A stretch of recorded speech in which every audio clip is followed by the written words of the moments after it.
اليوم جد سعيدة ومسرورة بالتواجد ديالي هنا أولا في مدينة تيفلت، وتنشكر سي محمد عادل رئيس نادي وداد تيفلت للشطرنج على هذه الدعوة، وكذلك على التنظيم ديال هذا الدوري الناجح جدا.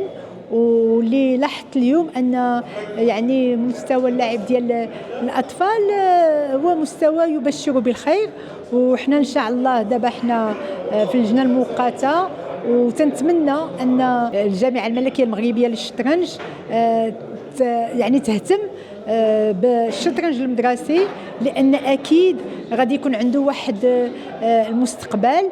وتنتمنى كذلك لهذا النادي المزيد من التألق. وداد تيفلت نظمت اليوم البطولة المدرسية في نسختها الأولى تحت إشراف الجامعة الملكية المغربية للشطرنج، وبدعم من المجلس البلدي اللي تنشكروه بالمناسبة، وأيضا بدعم من مديرية التربية الوطنية والتعليم الأولي والرياضة بالخميسات، اللي وقعنا مع اليوم اتفاقيات شراكة ما بين الجمعية وما بين المديرية، على أساس أن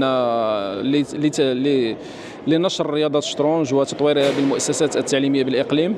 وأيضا كان دعم من الشباب والثقافة والاتصال اللي تنشكرهم بالمناسبة مع الدعم ديالهم، وكان أيضا دعم من HPS فونداسيون اللي تدعم الأنشطة التعليمية، وكذلك كان دعم من شركة إندومي.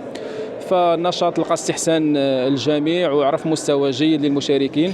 نتمنى أن رياضة الشطرنج تلقى تفاعل وتلقى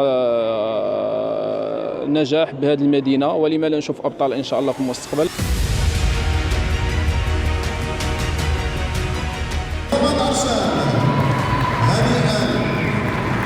والميدالية طبعا استعشان